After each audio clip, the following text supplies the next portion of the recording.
ಮೀಸಲಾತಿ ಜಾರಿ ಆಗುವವರೆಗೂ ಬಡ್ತಿಯಲ್ಲಿ ನೀಡುವುದನ್ನು ನಿಲ್ಲಿಸಲು ಆದೇಶಿಸಬೇಕು. ಇಲ್ಲದೇ ಇದ್ದರೆ ನಾವು ಜೀವಕ್ಕೆ ಅಪಾಯ ತಂದುಕೊಳ್ಳುವ ಹೋರಾಟಕ್ಕೆ ಇಳಿಯುತ್ತೇವೆ. ಅದಕ್ಕೆ ಸರ್ಕಾರವೇ ಹೊಣೆಯಾಗಲಿದೆ ಎಂದು ಮಾದಿಗ ಒಳ ಮೀಸಲಾತಿ ಹೋರಾಟ ಸಮಿತಿ ಎಚ್ಚರಿಕೆ ನೀಡಿದೆ. ಸ್ವಾತಂತ್ರ್ಯ ಉದ್ಯಾನವನದಲ್ಲಿ ಸೋಮವಾರ ಹಮ್ಮಿಕೊಂಡಿದ್ದ ಮಾದಿಗರ ಕ್ರಾಂತಿಕಾರಿ ಸಂಘರ್ಷ ಹೋರಾಟದಲ್ಲಿ ಪಾಲ್ಗೊಂಡಿದ್ದ ಸಮುದಾಯದ ಮುಖಂಡರು ಈ ಘೋಷಣೆ ಮಾಡಿದರು. ಹೋರಾಟದ ನೇತೃತ್ವ ವಹಿಸಿರುವ ಬಿಆರ್ ಭಾಸ್ಕರ್ ಪ್ರಸಾದ್, ಒಳ ಮೀಸಲಾತಿಗಾಗಿ 98 ದಿನಗಳಿಂದ ಅರೆಬೆತ್ತಲೆ ರಥಯಾತ್ರೆ ಮಾಡಲಾಗುತ್ತಿದೆ. ನಮ್ಮ ಸಮುದಾಯದ ಒಳಗೆ ಇರುವ ಮನುವಾದಿಗಳು ಒಳ ಮೀಸಲಾತಿ ಹೋರಾಟಗಾರರು ಎಂದು ಹೇಳಿಕೊಳ್ಳುತ್ತಿದ್ದವರು ಸಮುದಾಯದ ರಾಜಕಾರಣಿಗಳೆಲ್ಲ ಪಾದಯಾತ್ರೆ ಹತ್ತಿಕ್ಕಲು ಪ್ರಯತ್ನಿಸಿದರು. ಪ್ರಕರಣ ದಾಖಲಿಸಿದರು, ಹೋರಾಟ ಮಾಡಿ, ಆದರೆ ಕಾಂಗ್ರೆಸ್ಗೆ ತೊಂದರೆಯಾಗದಂತೆ ಮಾಡಿ ಎಂದು ಕೆಲವರು ಸಲಹೆ ನೀಡಿದರು ಎಂದು ಆರೋಪಿಸಿದರು.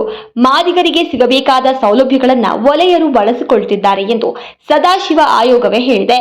ಆದರೆ ಮಾದಿಗ ಹೊಲೆಯ ಎಂದೆಲ್ಲ ಹೇಳಬೇಡಿ, ಹಾಗೆ ಹೇಳಿದರು.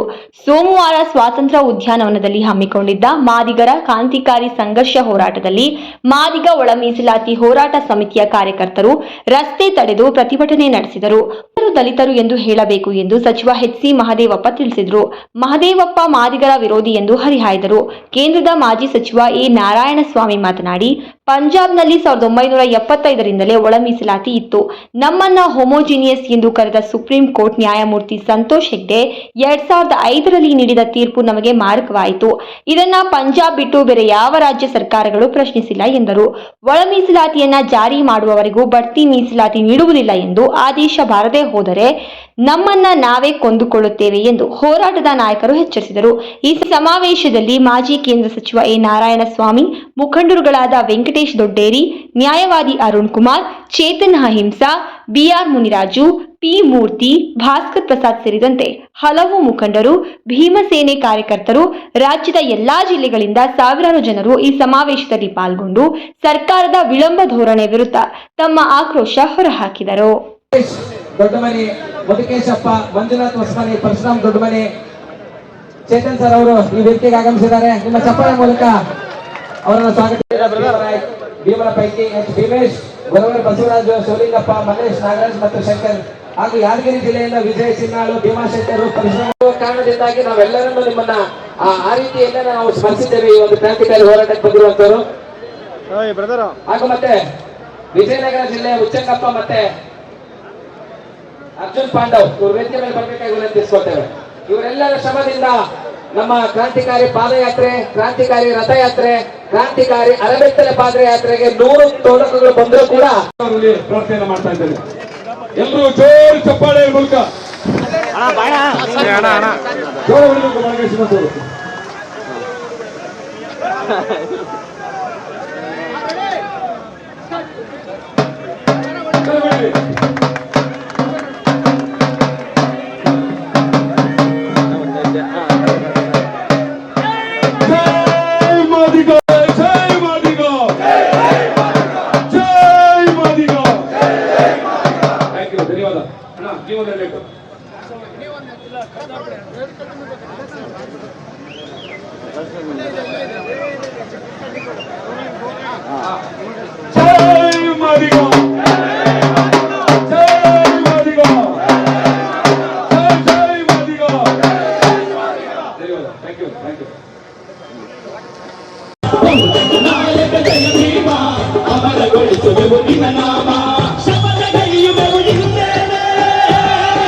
ನನ್ನವರ ಚರಿತೆಯ ನಾಳಿನ ಪುಟದಲ್ಲಿ ಬರೆಯುವುದು.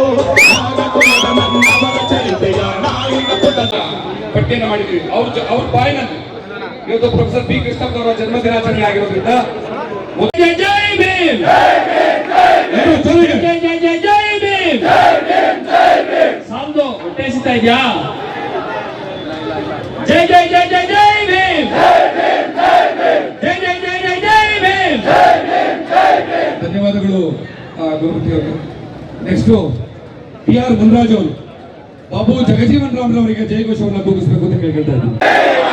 ಜೈ ಮಾದಿಗ, ಜೈ ಮಾದಿಗ, ಜೈ ಮಾದಿಗ, ಜೈ ಮಾದಿಗ, ಜೈ ಜಗಜೀವನ್ ರಾಮ್, ಜೈ ಜಗಜೀವನ್ ರಾಮ್, ಜೈ ಜಗಜೀವನ್ ರಾಮ್, ಜೈ ಜಗಜೀವನ್ ರಾಮ್, ಜೈ ಜಗಜೀವನ್ ರಾಮ್, ಜೈ ಜಗಜೀವನ್ ರಾಮ್. ಜೋರ ಕರಿಬೇಕು ನೀವು, ಸೋಡಿ ಕೇಳಿಸಲ್ಲ.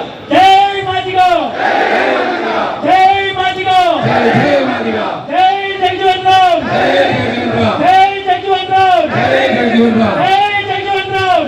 Thank you. ಜೈ ಭೀಮ್. ಹಾಗೆ ಇವತ್ತಿನ ಈ ಕಾರ್ಯಕ್ರಮದ ನಮ್ಮ ಮುಖ್ಯ ಉದ್ದೇಶ, ಅವ್ರು ಏನಾದ್ರು ಹೇಳಿದ್ರೆ ಕೇಳಬೇಕು, ದಯವಿಟ್ಟು ಅವ್ರು ರೋಪ್ ಹಾಕ್ಬಾರ್ದು ಪ್ಲೀಸ್. ಒಂದು ನಿಮಿಷ ಇಲ್ಲೆಲ್ಲ ಮಾತಾಡಬೇಡಿ. ನೀವು ಸುಮ್ಮನೆಲ್ಲಪ್ಪ, ನೀವು ಕಾರ್ಯಕ್ರಮ ತಾನೇ ಬಂದಿರೋದು, ಕಾರ್ಯಕ್ರಮ ತೊಂದರೆ ಮಾಡ್ತಾರ? ಈಗ ಪ್ರೊಫೆಸರ್ ಬಿ ಕೃಷ್ಣಪ್ಪನವರಿಗೆ ನಮ್ಮ ಕೊಡಗೇಳಿ ನಾಗರಾಜ್ ಅವರು ಜಯಘೋಷವನ್ನ ಬಳಸಬೇಕು ಅಂತ ಕೇಳ್ಕೊಳ್ತಾ ಇದ್ದೀವಿ. ಜೈ ಮಾದಿಗ, ಜೈ ಮಾದಿಗ. ಈ ಒಂದು ಘೋಷಣೆ ಕೂಗ್ಲಿ ಅಂತ 30 ವರ್ಷಗಳ ಹೋರಾಟದ ಫಲ ಇವತ್ತು. ಜೈ ಮಾದಿಗ. ಪ್ರೊಫೆಸರ್ ಬಿ ಕೃಷ್ಣಪ್ಪನವರು ಅವರು ಮರಣ ಹೊಂದಂತ ಮಾದಿಗ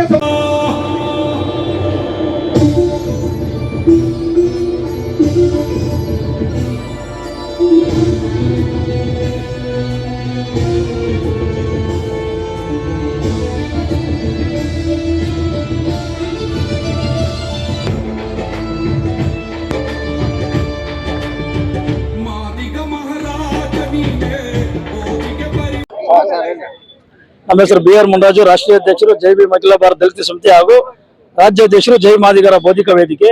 ಏನಿವತ್ತು ನಮ್ಮ ಭಾಸ್ಕರ್ ಪ್ರಸಾದ್ ರವರು ಮತ್ತೆ ಭೀಮಾ ಸೈನಿಕರು ಸುಮಾರು ಅಂದ್ರೆ ಒಂದು 4 ತಿಂಗಳಿನಿಂದ ನಮ್ಮ ಒಳ ಮೀಸಲಾತಿ ಜಾರಿಗಾಗಿ ಪಾದಯಾತ್ರೆಗಳ ಮೂಲಕ ಮತ್ತೆ ಅರಬೇಕೆ ಮೆರವಣಿಗೆ ಮೂಲಕ ಬಹಳ ಕಷ್ಟಪಟ್ಟು ಇವತ್ತು ಇಲ್ಗಂಡ ಬಂದಿದ್ದಾರೆ.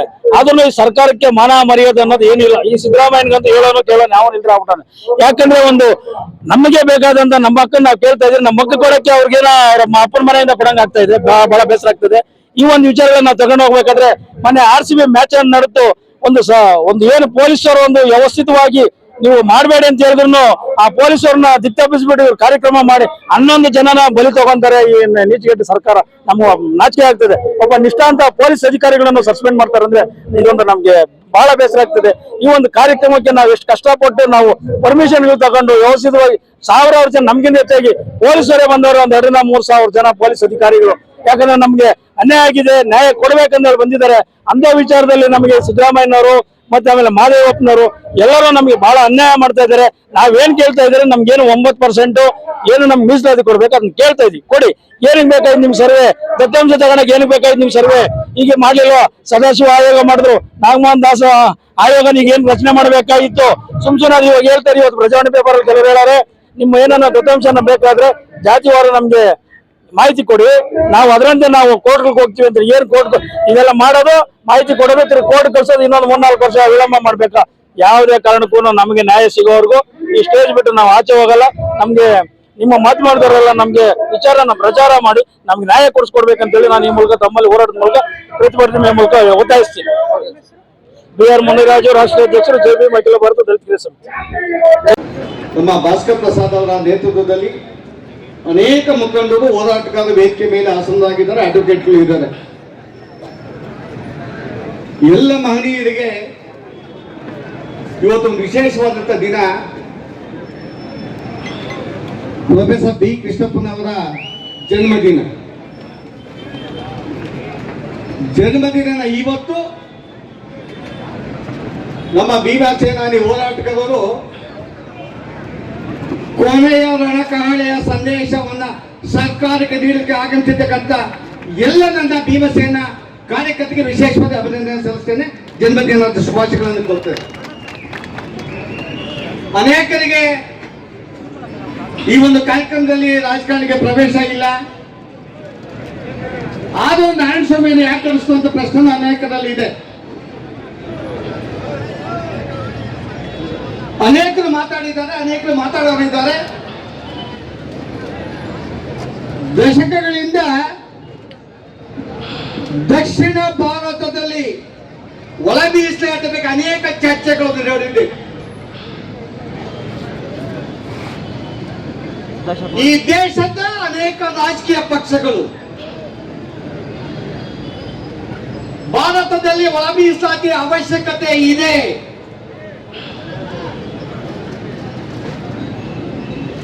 ಒಳ ಮೀಸಲಾತಿಯ ಬಗ್ಗೆ ಕರ್ನಾಟಕದಲ್ಲಿ ಮಾತಾಡ್ತಾರೆ, ಗುಮ್ಮ ಹೇಳ್ತಾರೆ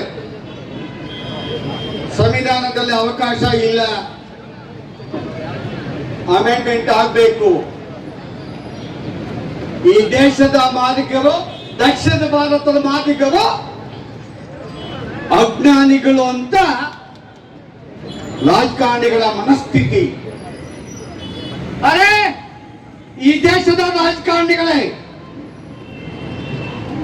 ಈ ದೇಶದಲ್ಲಿ ಒಳ ಮೀಸಲಾತಿ ಜಾರಿಯಾಗಿ ಪಚ್ಚೆಯಾಗಿ 49 ವರ್ಷ. ಒಳ ಮೀಸಲಾತಿ ಈ ರಾಜ್ಯದಲ್ಲಿ ಈ ದೇಶದಲ್ಲಿ ಇಲ್ಲ ಅಂತಲ್ಲ, ಒಳ ಮೀಸಲಾತಿ ಕೊಡುವ ಅವಕಾಶ ಡಾಕ್ಟರ್ ಬಿ ಆರ್ ಅಂಬೇಡ್ಕರ್ ಕೊಟ್ಟಿಲ್ಲ ಅಂತೇಳಿ ಹೋಯ್ತೀರ ನೀವು. 1975ರಲ್ಲಿ ಪಂಜಾಬ್ ಅಲ್ಲಿ ಒಳ ಮೀಸಲಾತಿ, 29 ವರ್ಷ ಆ ರಾಜ್ಯದ ಜನ ಒಳ ಮೀಸಲಾತಿಯ ಸೌಲಭ್ಯನ ಪಡೆದಿದ್ದಾರೆ. ಒಳ ಮೀಸಲಾತಿ ಮುಂಬಡಿಕೆ ಅಲ್ಲ, ಸರ್ಕಾರಿ ಉದ್ಯೋಗ ಮಾತ್ರ ಅಲ್ಲ. ಈ ದೇಶದ ಈ ರಾಜ್ಯದ ಯಾವುದೇ ಭಾಗದಲ್ಲಿ ಮೀಸಲಾತಿಯನ್ನ ಕೊಡುವ ದಿಕ್ಕಿನಲ್ಲಿ ಈ ದೇಶದ ಶೈಕ್ಷಣಿಕ ಕ್ರಾಂತಿ ಆಗಬೇಕಾದ್ರೆ ಯಾವ ಟೆಕ್ನಿಕಲ್ ಕೋರ್ಸ್ಗಳಲ್ಲಿ ಇವತ್ತು ಅನೇಕ ವಿದ್ಯಾರ್ಥಿಗಳು ಬಂದಿಲ್ಲ, ಅವ್ರಿಗೆ ಅರಿವೇನೇ ಇಲ್ಲ. ಇದು ಕೇವಲ ಉದ್ಯೋಗಕ್ಕೆ ಅಲ್ಲ, ಈ ದೇಶದ ರಾಜಕಾರಣದಲ್ಲಿ, ಈ ದೇಶದ ಸಾಮಾಜಿಕ ವ್ಯವಸ್ಥೆಯಲ್ಲಿ ತಾಂತ್ರಿಕ ವಿದ್ಯಾಭ್ಯಾಸನ ಉಚಿತವಾಗಿ ಕೊಡುವಂತ ಜವಾಬ್ದಾರಿ ಈ ರಾಜ್ಯದ, ಈ ದೇಶದ ಸರ್ಕಾರಗಳ ಜವಾಬ್ದಾರಿ. ಅನೇಕ ವಿದ್ಯಾರ್ಥಿಗಳು MBBS ಇರ್ಬೋದು, MD ಇರ್ಬೋದು, ಬಿಟೆಕ್ ಇರ್ಬೋದು, ಯಾವುದೇ ಒಂದು ಟೆಕ್ನಿಕಲ್ ಕೋರ್ಸ್, MD ಇರ್ಬೋದು, MSc ಇರ್ಬೋದು, ಪ್ರೊಫೆಸರ್ಸ್ ಇರ್ಬೋದು, 10 ವರ್ಷಗಳಿಂದ ಸದಾಶಿವ ಆಯೋಗ ವರದಿ ಕೊಟ್ಟ ನಂತರ ಅಥವಾ 2004ರಿಂದ ಯಾವ ಇವಿ ಚೆನ್ನಯ್ಯ ಕೇಸ್ ಈ ದೇಶದ ದಲಿತರು ಹೋಮೋಜಿನಿಯಸ್ ಅಂತೇಳಿ ಸಂತೋಷ್ ಹೆಗ್ಡೆ ಅವರು ಈ ದೇಶದ ದಲಿತರಿಗೆ ಮಂಕುಬೂದಿ ಹೆಚ್ಚಿದ್ರಲ್ಲ. ಕರ್ನಾಟಕ ರಾಜ್ಯದಲ್ಲಿ ಟಚಬಲ್ಸ್ ಅನ್ನ 76ರಲ್ಲಿ ಸೇರಿಸಿ ಈ ದೇಶದ, ಈ ರಾಜ್ಯದ ದಲಿತರ ಮೇಲೆ ಸವಾರಿ ಆಗ್ದಾಗ ಅದು ಹೋಮೋಜಿನಿಯಸ್ ಅಡ್ವೊಕೇಟ್ ಅದು ಯಾವಂತ ಜಡ್ಜ್ಮೆಂಟ್ ಕೊಟ್ಟಿದ್ದು? ಅರೆ ನಮ್ಗೆ ಗೊತ್ತಿದೆ ಈ ಕಾಂಗ್ರೆಸ್ ಸರ್ಕಾರದ ಕುತಂತ್ರ ಬುದ್ಧಿ.